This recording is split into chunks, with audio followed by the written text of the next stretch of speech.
Hello, I thought I'd just do a bit of a follow-up video to the Dapol 73 and take these motors apart, as somebody mentioned in the comments, and see if I can find out what's wrong with them. Now, using this gear puller, the flywheels come off very, very easily. Probably the easiest flywheels I've ever removed. The metal tabs fold up, and then we're going to take this motor apart. Now, these metal tabs here, once the flywheels are removed, will allow you to remove the brushes and the armature. Now, it's not overly dirty as such in there. Let me just, it's not overly dirty.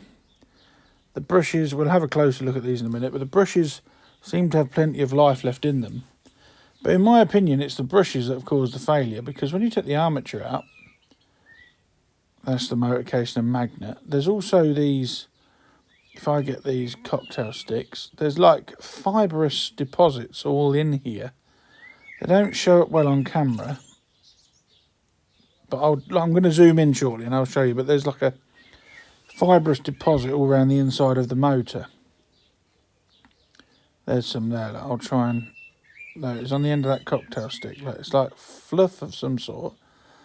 And this is a sealed unit. So I'm not sure how that's got in there. But the brushes, I believe, are too hard, or the brass on the commutator is too cheap, because there's a groove in the commutator, and I've never seen this before. I've had XO4 motors from 1950s Triang that hasn't had a groove on it, you know, and they're run into the ground.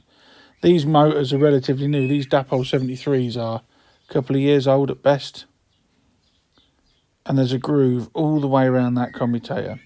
So I'm going to take this one apart. This is the motor out of the large logo one. The one we just looked at was the GB one that died whilst I was testing it. I'm just going to show you now how easy this is to remove.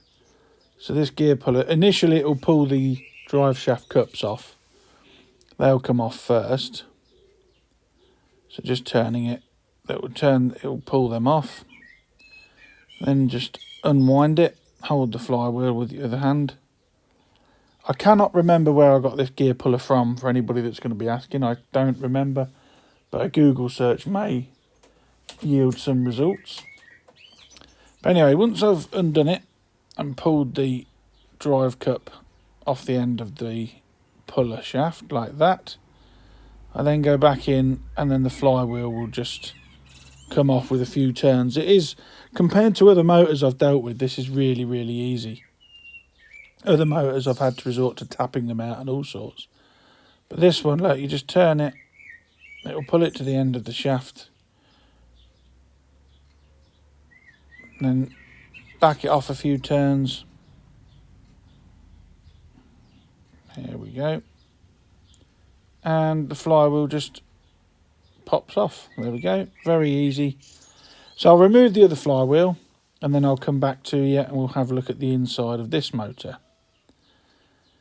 Now this, sorry about the camera wobble, I'm not on my normal stand today. But just getting a flat bladed screwdriver, these tabs will fold up. They are quite stiff. One is more stiff than the other for some reason. But once you get them folded up, it releases the plastic casing that holds the brushes in place. Now it's got to be one or the other. The brushes are either too hard and they're wearing grooves into the commutator, or the brass or copper, whichever one it is. I'm not sure what it is, but whatever they're using on these cheap Chinese motors is just wearing out too fast. Now I've done them tabs again, end comes off and the armature comes out, and this one is even worse. That groove on there, you can see it clearly without me zooming in. So I'm going to pause the camera, and there we go. Look, I've zoomed in there and you can see how deep that groove is. And I think that's what is causing the slowing and poor running, is basically the commutator is wearing out. And it is ridiculous on a model of this age. And there are the brushes. The brushes have got years of life left in them. But you can see the dirt, the carbon deposits that are all around that. But that, and the motor casing in here, this has also got that fibrous stuff. You can see it clearly in here, look. There's like a... I don't know if that's come off the motor when it's been spinning or what. But if I just what I'm going to do is get cotton bud and methylated spirits just to clean that up. But that groove in that commutator is horrendous.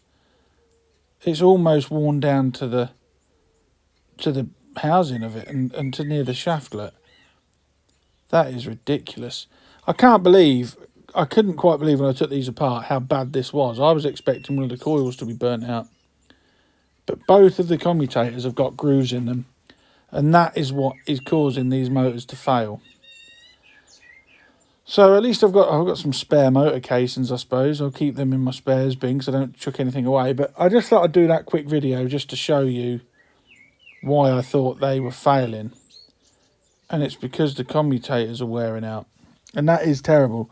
That really is bad. It shows you the poor quality of the cheap Chinese motors. Well, thanks for watching, and I'll catch you next time.